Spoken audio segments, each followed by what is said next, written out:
Hello बच्चों, आज हम पर्यायवाची शब्द के बारे में पढ़ेंगे।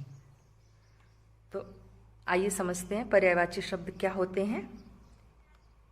पर्याय का अर्थ होता है समान और वाची का अर्थ होता है बोले जाने वाले।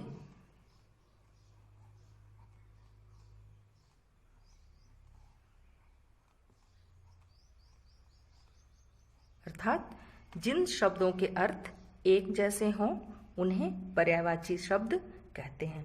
तो आइए अब हम पर्यायवाची शब्द की परिभाषा को समझते हैं। जिन शब्दों का अर्थ एक जैसा हो उन्हें पर्यायवाची शब्द कहते हैं। तो जिन शब्दों का अर्थ एक जैसा होता है उन्हें पर्यायवाची शब्द कहते हैं। एक समान अर्थ होता है जिनका। समान अर्थ वाले शब्दों को समानार्थी शब्द भी कहते हैं। तो आइए अब हम पर्यायवाची शब्द या समानार्थी शब्द को समझते हैं।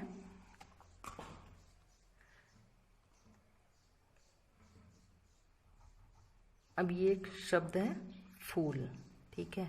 इसका मैं पर्यायवाची लिख रही हूं, पुष्प, सुमन, कुसुम,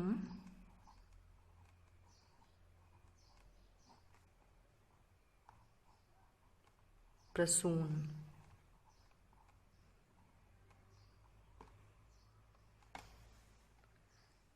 अब देखिए इस फूल के कितने सारे नाम हो गए। जैसे हम एक ही चीज को कई नाम से पुकार सकते हैं। तो यहाँ पर मैंने फूल के पर्यायवाची शब्द ये 4 लिखे हैं, पुष्प, सुमन, कुसुम और प्रसून। तो देखिए फूल को हम कितने सारे नामों से पुकार सकते हैं। इसी तरह अब हम एक और शब्द को भी देखते हैं इसका पर्यायवाची लिखकर। शब्द है चांद। अब देखिए चांद को और क्या क्या कहते हैं, किन किन नामों से पुकारते हैं। शशि,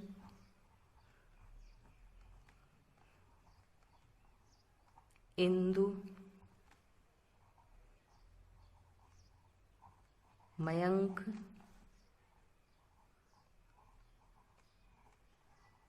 राकेश।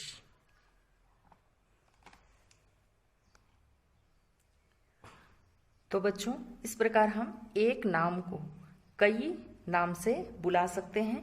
पर इसमें हमें एक बात ध्यान रखनी है कि इन शब्दों के अर्थ एक जैसे, इनका अर्थ एक जैसा निकल रहा है। जैसे चांद के ही ये सारे अर्थ निकल रहे हैं, चांद के ही नाम हैं। तो एक जैसे इनके अर्थ निकलने के बावजूद भी इनके प्रयोग में समानता नहीं होती है और इनका प्रयोग हम सभी जगह पर नहीं कर सकते हैं। कहीं पर कोई शब्द ठीक रहता है और कहीं कोई शब्द। हर शब्द जो होता है उसका अपना अपना अलग महत्व है। अब देखिए जैसे मैंने यहाँ पर फूल लिखा है, तो मान लीजिए कि मैं ये कहूँ कि बगीचे में बहुत सुंदर फूल खिले हैं, और इसके जगह पे मैं अगर इस प्रकार से बोलूँ कि बगीचे में सुंदर कुसुम खिले हैं, तो यह सुनने में भी अटपटा या अजीब सा लग रहा है। तो इन शब्दों का प्रयोग जो है वो वाक्यों के अनुसार ही किया जाता है।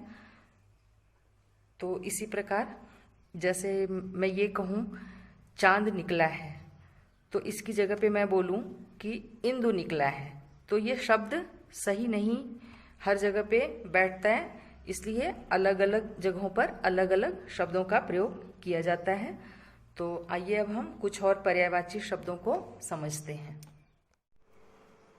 शब्द है आग। आग के पर्यायवाची शब्द हैं अग्नि, ज्वाला, पावक, अनल। हवा। हवा के पर्यायवाची शब्द हैं पवन, वायु, समीर, मारुत। पानी। पानी के पर्यायवाची शब्द हैं जल, नीर, वारि, अम्बु। सूर्य।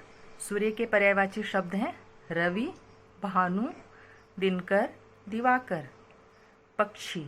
पक्षी के पर्यायवाची शब्द हैं खग, विहग, पखेरु, नभचर। आसमान। आसमान के पर्यायवाची शब्द हैं गगन, आकाश, नभ, व्योम। धरती, धरती के पर्यायवाची शब्द हैं भू, भूमि, धरा, वसुंधरा। बादल, बादल के पर्यायवाची शब्द हैं मेघ, घन, जलद, वारिद। कमल, कमल के पर्यायवाची शब्द हैं पंकज, नीरज, जलज, सरोज। रात, रात के पर्यायवाची शब्द हैं रात्रि, निशा, रजनी, यामिनी।